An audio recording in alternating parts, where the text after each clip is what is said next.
오늘 본문 하나님 말씀은 구약성경 전도서 5장 1절에서 7절 말씀까지가 되겠습니다. 우리 이 말씀 찾아서 다 함께 교독을 하도록 하겠습니다. 너는 하나님의 집에 들어갈 때에 내 발을 삼갈지어다. 가까이 하여 말씀을 듣는 것이 우매한 자들이 제물 드리는 것보다 나으니 그들은 악을 행하면서도 깨닫지 못함이니라. 너는 하나님 앞에서 함부로 일을 내지 말며 극한 마음으로 나를 내지 말라. 하나님은 하늘에 계시고 너는 땅에 있으니라. 그런즉 마땅히 말을 적게 할 것이다. 걱정이 많으면 꿈이 생기고 말이 많으면 우매한 자의 소리가 나타나느니라. 내가 하나님께 소원하였거든 각기를 거두게 말라. 하나님은 우매한 자들을 기뻐하지 아니하시나니 소원한 것을 갚으라. 서원하고 갚지 아니하는 것보다 서원하지 아니하는 것이 더 나으니 내 입으로 내 육체가 범죄하게 하지 말라. 사자 앞에서 내가 서원한 것이 실수라고 말하지 말라. 어찌 하나님께서 내 목소리로 말미암아 진노하사 내 손으로 한 것을 멸시하게 하리라. 다 같이 읽겠습니다. 꿈이 많으면 헛된 일들이 많아지고 말이 많아도 그러하니 오직 너는 하나님을 경외할지니라. 아멘. 여러분, 전도서는 불신자를 대상으로 전도한 구약의 전도 복음서입니다. 전도자는 여러분도 잘 알다시피 이스라엘의 두 번째 왕이었던 솔로몬 왕이었습니다. 솔로몬이 왕이었을 때 그 주변의 국가들은 솔로몬이 성공적으로 통치하는 것을 배우기 위해서 많은 사람들이 찾아왔었고, 솔로몬은 이 찾아오는 사람들한테 생명의 복음을 전파했습니다. 그래서 솔로몬이 전도한 전도의 대상은 가난하고 어려운 사람들보다는 세상적으로 성공하고 또 누릴 것을 다 누리는 소위 말하면 기득권층의 사람들입니다. 보통 우리 일반 사람들은 그런 사람들을 부러워하고 그 사람들이 걸어간 길을 따라가기를 또 원하고 있죠. 그렇지만 솔로몬은 가질 것을 다 가져본 이 기득권층의 사람들을 놓고 한 가지 중요한 주제를 말했습니다. 그 세상적으로 인정받는 사람들을 놓고 솔로몬이 한 말은 당신들의 삶이 다 헛되다는 겁니다. 그래서 그 대주제가 1장 2절에 나오지 않습니까? 우리 함께 찾아서 지나가는 것이지만 다시 한번 되새겨보도록 하겠습니다. 다 같이 한번 읽어보죠. 시작. 헛되고 헛되며 헛되고 헛되니 모든 것이 헛되도다 라고 했습니다. 그런데 여러분 1장 3절을 보시면 세상이 전부 다 헛되다고 말하지 않았습니다. 어떤 영역에서 삶이 헛되다라고 했어요. 그것이 3절에 여러분 우리 함께 들었죠? 해 아래서. 이 해 아래서라는 말은 상징적인 용어인데 하나님이 없는 세상, 하나님 없는 세상은 없죠. 하나님을 인정하지 않는, 하나님을 제외하고 사는 불신자들의 세상은 결론을 말하면 어떤 업적을 쌓아도 다 헛된 거다 하는 것이 솔로몬의 지적입니다. 여러분 생각해 보세요. 나름대로 세상에서 인정받는 사람들이 와가지고 공부하러 왔는데 기껏 듣는다는 얘기가 당신들 살아온 거 다 헛됩니다. 잘못 살아왔어요. 그런 말을 들을 때 기분이 좋겠습니까? 아마 좋지 않았을 거예요. 그런데 솔로몬은 헛되다는 말을 살다 보니까 다 무의미했어. 그 정도가 아니고 헛되다는 말 속에는 당신도 불행했고 이웃도 불행하게 만들었어. 거기가 포함이 되어 있습니다. 당신도 살아오는 생활 동안 불행하게 살았고 이웃을 결국은 불행하게 했다고 하는 것이 솔로몬의 지적입니다. 그렇다면 하나님 없는 삶은 무의미한 삶이고 동시에 바람을 잡는 것이지만 동시에 또 무엇입니까? 세상을 불행하게 하는 것이고 본인도 불행하게 사는 것입니다. 그래서 하나님 없는 삶에서 돌아와야 되는데 그 돌아오는 것이 무엇입니까? 구원받는 것입니다. 구원이라는 건 바로 그 말이에요. 여러분이 제가 말씀을 전할 때 세상적인 얘기를 아주 세밀하게 복음을 전파할 때 여러분이 오해하지 말아야 됩니다. 왜냐하면 어떤 특정한 사안을 갖고 제가 말하는 게 아니에요. 전체적으로 볼 때 이 세상은 결국은 아무것도 아니라는 것입니다. 그래서 성경은 전도서를 통해서 세상 삶이 이러니까 결국 우리가 해야 될 게 뭐냐? 그 전도서에 또 하나의 핵심 주장이 있다면 그것은 전도서 12장 13절이었죠.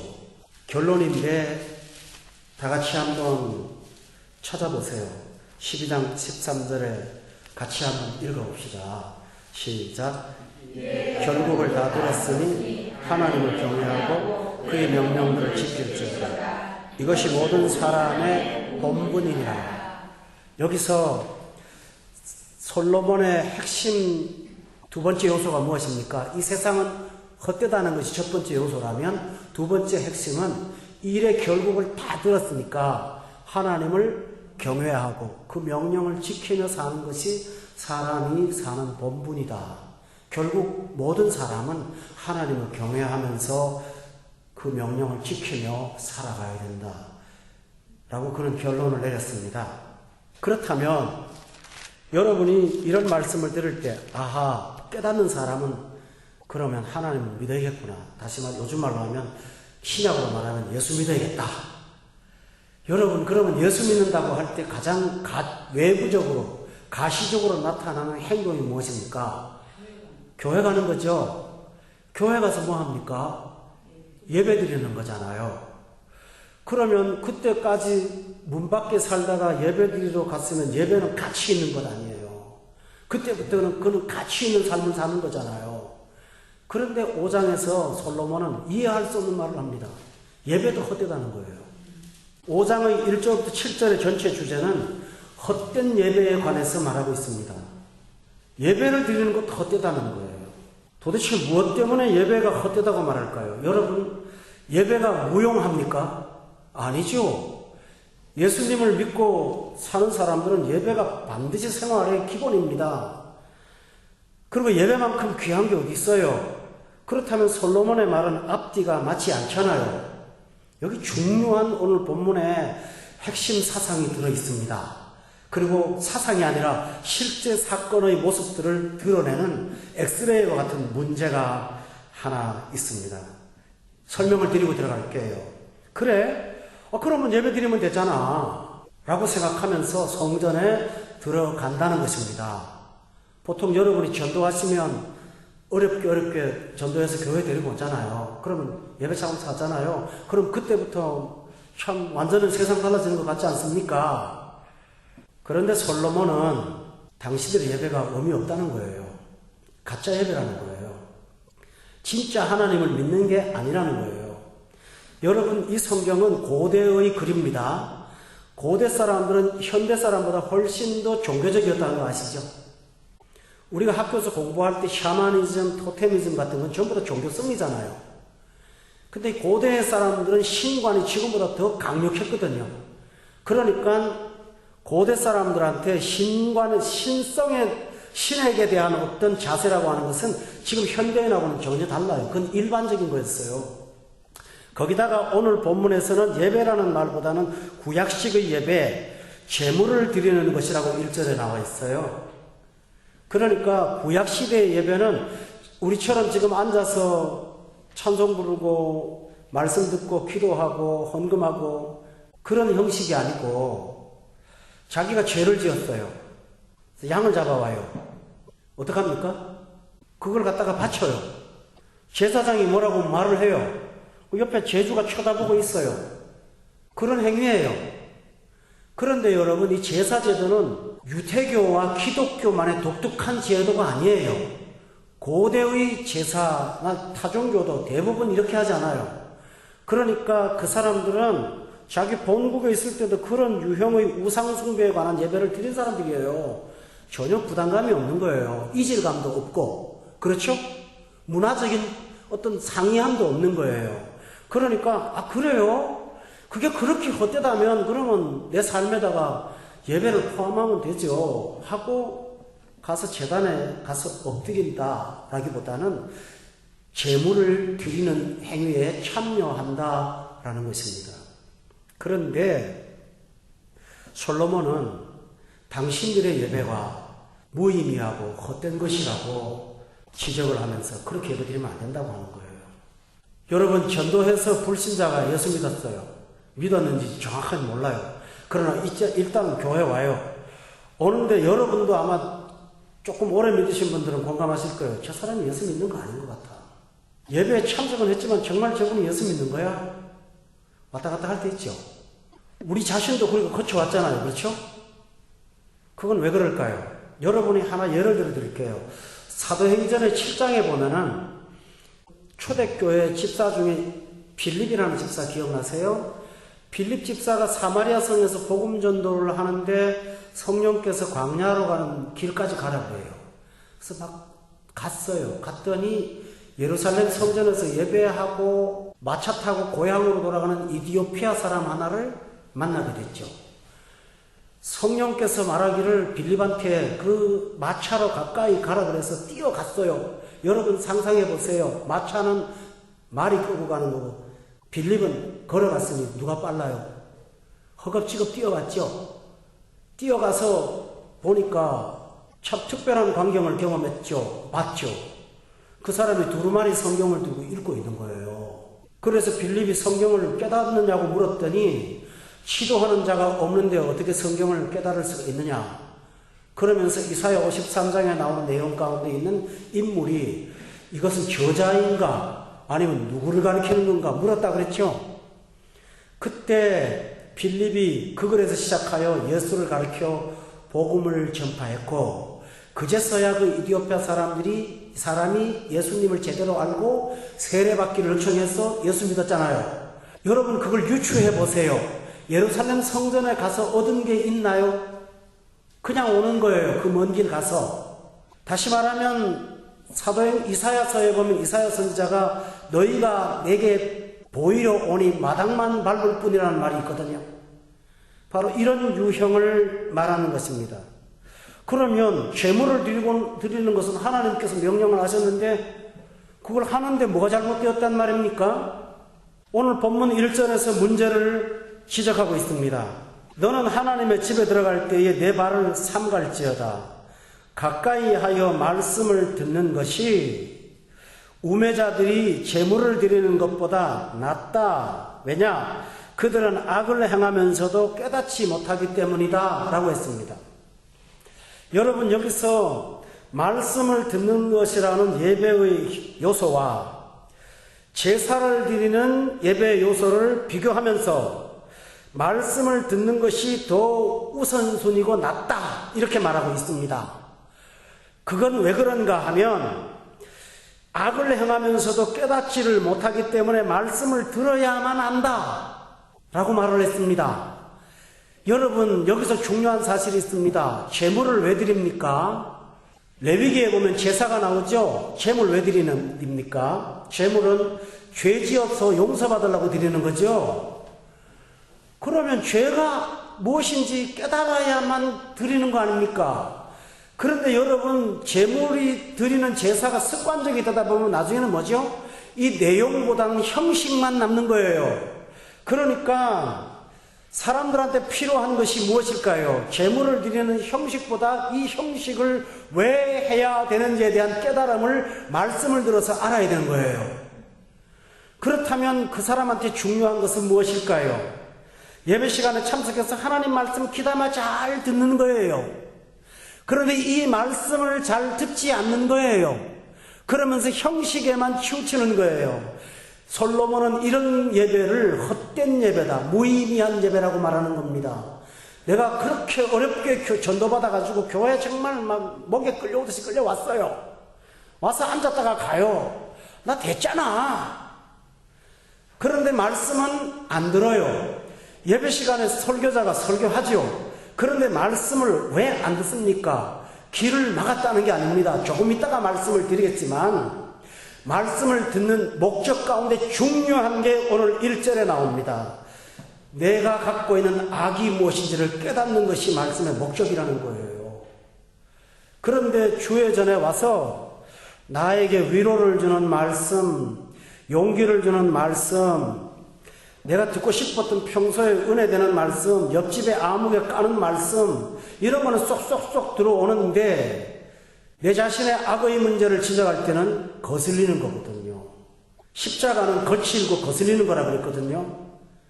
그러니까 어떡합니까? 귀에 들어오기는 하지만 마음에 담지를 않는 거예요. 다시 말하면 말씀을 듣는 것은 아닙니다. 앉았다 섰다 일어났다가 앉았다 예배를 드리는 모든 행위에는 진지하게 참여하지만 그의 마음의 세계는 하나님의 말씀에 귀를 기울이지 않는 것입니다. 여러분, 이것을 일컬어 의미 없는 예배라고 솔로몬은 말합니다. 당신들이 그렇게 세상을 살다가 그 무의미한 바람을 잡는 헛됨을 또 교회 안에 와서까지 또 연장을 할 거냐라고 말하는 것입니다. 여러분은 어떠십니까? 여러분은 예배를 형식으로 드립니까? 아니면 말씀을 들을 때 여러분에게 듣고 싶은 이야기만 듣고 나머지는 걸러냅니까? 어떠하십니까? 정말 주의 말씀을 들으면서 여러분에게 숨겨진 악을 행하면서도 깨닫지 못하는 부분을 밝혀냈습니까? 이것이 우리가 예배에서 얻어야 될 중요한 덕목입니다. 우리는 참 예배자입니까? 아니면 헛된 예배를 드리고 사는 사람입니까? 솔로몬은 이 사실을 지적하면서 헛된 예배를 드리는 자들에게는 몇 가지 본질적인 문제가 있다는 것을 지적하고 있습니다. 첫째가 무엇입니까? 왜 헛된 예배를 드리게 될까요? 본문 2절을 보세요. 너는 하나님 앞에서 그 다음에 뭐라고 말합니까? 함부로. 또 1절에 보세요. 하나님의 집에 들어갈 때 네 발을 삼갈지어다. 무슨 말입니까? 경거망동하지 말라는 말이죠. 그 말을 반대말로 하면 두려움도 없고 경외심도 없고 뭡니까? 예배 시간에 어떤 사람들의 경우에 보면은 거의 매주 돌아다녀요. 예배 시간에요. 뭐 때문에 돌아다니는지 잘 모르겠어요. 뭐 애들 때문인지 나는 뭐 잘 모르겠지만은 예배 시간에 예배를 제대로 안 드리는 거예요. 뭐 피치 못할 이유가 있을 거라고 저는 믿어요. 그렇지만 한 가지 빠진 것 있습니다. 하나님에 대한 두려움이 그에게 없는 거예요. 이 예배 시간에 하나님 앞에 정말 경외하는 신령과 진정으로 드려야 되는 자세가 전혀 있지 않는 거예요. 다시 말하면 그에게 하나님에 대한 경외심이 전혀 없습니다. 그러니까 하나님 앞에서 함부로 말하고 급하게 말하고 집에 들어갈 때 마음대로 막 들어간다는 거예요. 그러면 자세를 정중하게 하라는 뜻일까요? 그게 아닙니다, 여러분. 주일학교 아이들 예배 시간에 떠들기도 하고 그럽니다. 그런데 어른들의 겉으로는 드리는 척하면서 마음 딴 데 가는 것보다는 훨씬 더 진지합니다. 주일학교 아이들 예배 드리고 난 다음에 물어보세요. 모르는 거 있나? 다 합니다. 근데 어른은 열심히 들었는데 물어보면 하나도 모릅니다. 한번 실험해 보시라고요, 여러분. 그래서 주일학교 애들 떠드는 거 뭐라고 안 합니다. 걔도 다 들어요. 이것이 뭡니까?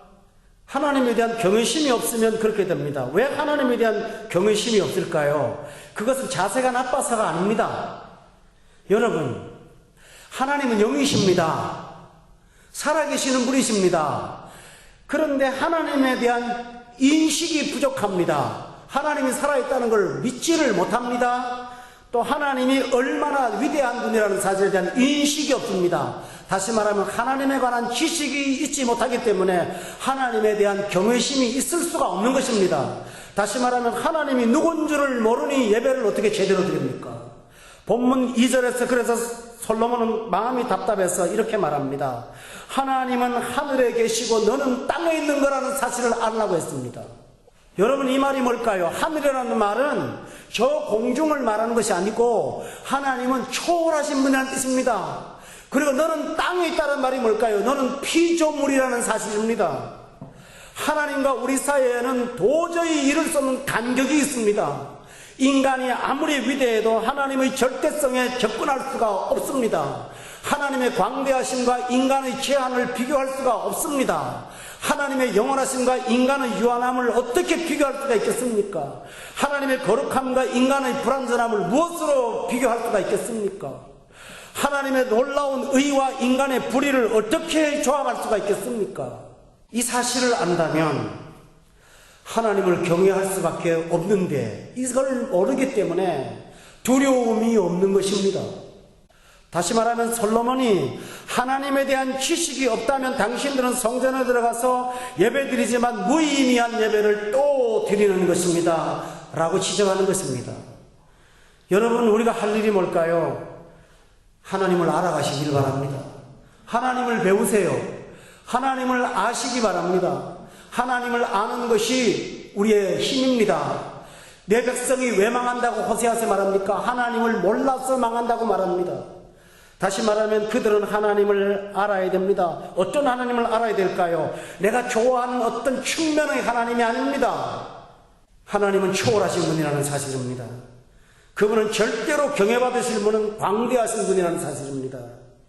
불꽃 같은 눈으로 우리를 감찰하시는 전능자라는 사실을 우리가 아는 것입니다. 그리고 우리가 모두가 다 하나님으로부터 나왔다는, 하나님은 우리 존재의 근원이라는 사실을 아는 것입니다. 그뿐만 아니라 우리 존재의 마침도 하나님이라는 사실을 깨닫는 것입니다. 거기에서 참된 예배의 자세가 나옵니다. 그게 없으니까 하나님의 집에도 함부로 오고 말도 함부로 하고, 그래서요 이런 경우가 많더라고요. 예수님을 믿어서 아주 오래된 사람일수록 기독교에 대한 비판을 거의 하지 않습니다. 그러나 초신자들이 얼마나 비판이 많은지 몰라요. 한국교회 목사님들 교회 하여간 비판도 굉장히 많고요. 인터넷 댓글에 가면 다 그 초신자들 글입니다. 여러분, 얼마나 비판이 조금 성경 공부했는데 보니까 막 엉터리거든요.